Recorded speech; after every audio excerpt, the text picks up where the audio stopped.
Shalom keluarga Suara Firman Channel. Pada Mei yang lalu, kita sudah membahas tentang peranan Bonda Maria di dalam berdirinya jemaat, yaitu gereja pada mula-mula, terlebih kepada Katolik. Pada saat ini, kita mengupas apakah asbab mulanya devosi atau sejarah doa Rosario ini. Benarkah ini doa Katolik yang menyembah kepada Maria sebagai Tuhan, seperti yang digemparkan? Mari kita belajar secara ringkas. Apa itu Rosario? Menurut Katolisitas, kata Rosario atau Rosary artinya adalah mahkota dari mawar.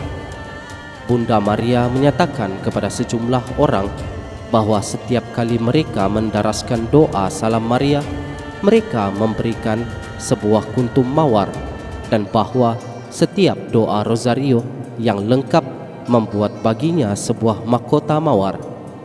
Mawar adalah ratu bagi bunga-bunga, dan Rosario adalah ratu bagi semua devosi. Doa Rosario adalah salah satu doa Kristiani yang Injili, yang intinya adalah renungan tentang Kristus. Sebagai doa Injil, Rosario dipusatkan pada misteri inkarnasi yang menyelamatkan dan memiliki orientasi kristologi. Unsurnya yang paling khas adalah pendarasan doa Salam Maria secara berantai. Tetapi puncak dari Salam Maria sendiri adalah nama Yesus. Nama ini menjadi puncak baik dari kabar dan salam malaikat, seperti di dalam doa Rosario. Salam Maria penuh rahmat, Tuhan sertamu, maupun dari salam Ibu Yohanes Pembaptis, terpujilah buah tubuhmu, Lukas 1 ayat 42. Pendarasan Salam Maria secara berantai itu menjadi bingkai di mana dirajut renungan atau kontemplasi atas misteri-misteri yang ditampilkan lewat Rosario. Sebagai doa mendasarkan ringkasan Injil, di dalamnya diringkaskan dan direnungkan sejarah keselamatan yang dipaparkan dalam Injil, mulai kisah-kisah sekitar inkarnasi sampai dengan kebangkitan dan kenaikan Tuhan, dengan ditambahkannya satu rangkaian peristiwa baru, yakni peristiwa terang. Doa Rosario menjadi ringkasan Injil yang paling utuh. Kini renungan Rosario mencakup peristiwa-peristiwa sekitar inkarnasi dan masa kecil Yesus, peristiwa-peristiwa gembira, peristiwa-peristiwa yang amat penting dalam pelayanan Yesus di hadapan umum, peristiwa-peristiwa terang, peristiwa-peristiwa sekitar sengsaranya, peristiwa-peristiwa sedih, dan kenangan akan kebangkitannya, peristiwa-peristiwa mulia. Sejarah bulan Rosario. Tradisi mengatakan Saint Dominic pada tahun 1221 adalah santo yang menyebarkan doa Rosario seperti yang kita kenal sekarang. Ia berkhotbah tentang Rosario ini pada pelayanannya di antara para Albigensian yang tidak mempercayai misteri kehidupan Kristus sebagai Allah yang menjelma menjadi manusia.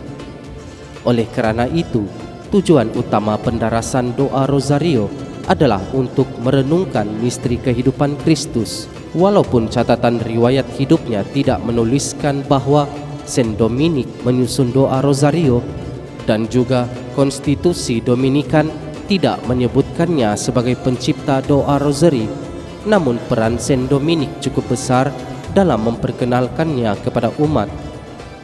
Saint Dominic sendiri adalah saksi hidup yang mendoakan doa Rosary tersebut, namun doa tersebut dalam bentuknya seperti sekarang merupakan hasil pertumbuhan devosi yang terjadi beratus tahun setelah kematian Saint Dominic.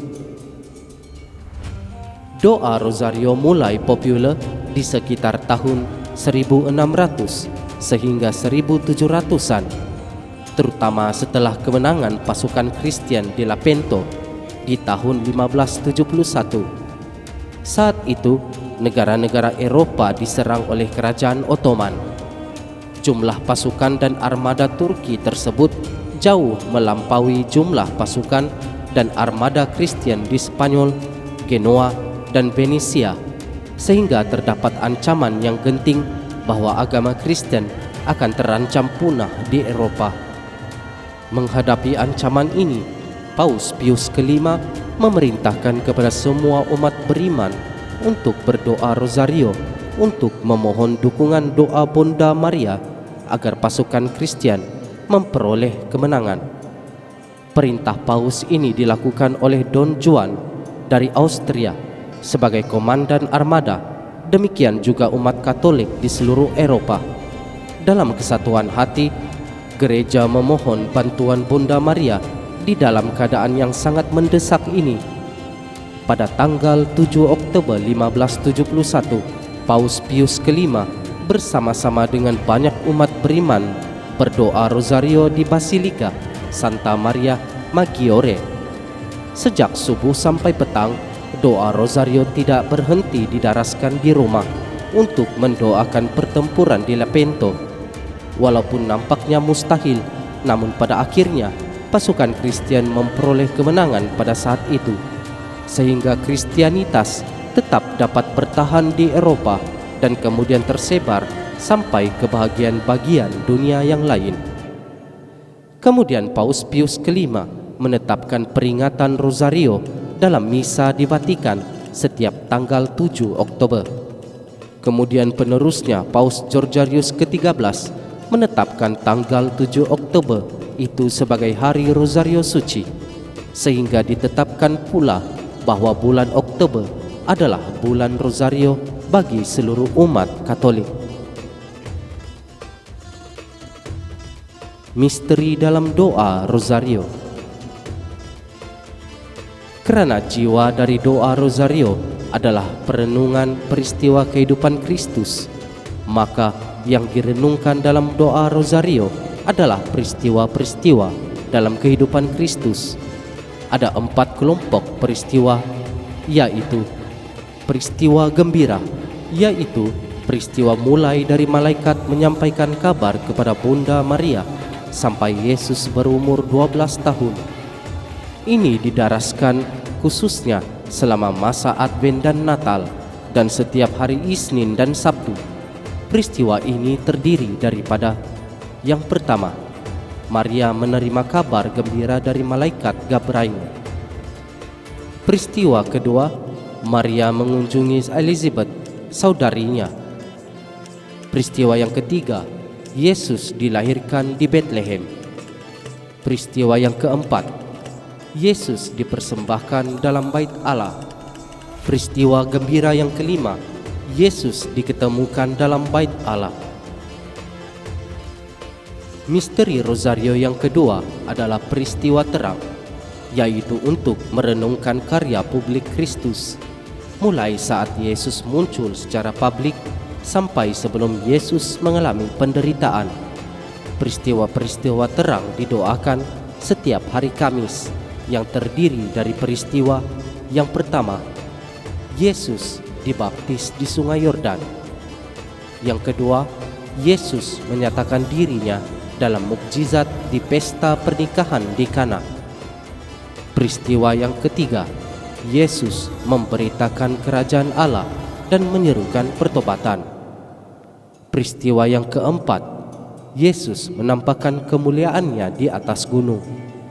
Dan peristiwa yang kelima, Yesus menetapkan Ekaristi.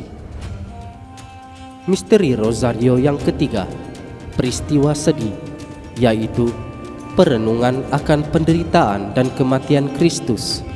Peristiwa-peristiwa ini didaraskan selama masa Prapaskah dan tiap hari Jumat dan Selasa. Terdiri dari: yang pertama, Yesus berdoa kepada Bapanya di surga dalam sakratul maut. Yang kedua, Yesus didera. Peristiwa sedih yang ketiga, Yesus dimahkotai duri. Yang keempat, Yesus memanggul salibnya ke Gunung Kalvari. Dan peristiwa sedih yang kelima, Yesus wafat disalib. Misteri Rosario yang keempat adalah peristiwa mulia, yaitu perenungan akan kebangkitan Kristus sampai Bunda Maria diangkat ke syurga dan menerima mahkota di syurga sebagai pemenuhan janji Kristus kepada orang-orang yang setia dalam iman. Peristiwa-peristiwa mulia didaraskan khususnya selama masa Paskah dan tiap hari Minggu dan Rabu, yang terdiri dari peristiwa Yesus bangkit dari kematian. Yang kedua, Yesus naik ke syurga. Peristiwa ketiga, Roh Kudus turun atas para rasul. Peristiwa keempat, Maria diangkat ke syurga. Peristiwa yang kelima, Maria dimahkotai di syurga. Dengan mendaraskan rosario setiap hari, kita ditemani oleh Bunda Maria merenungkan kehidupan Kristus mulai dari awal sampai akhir.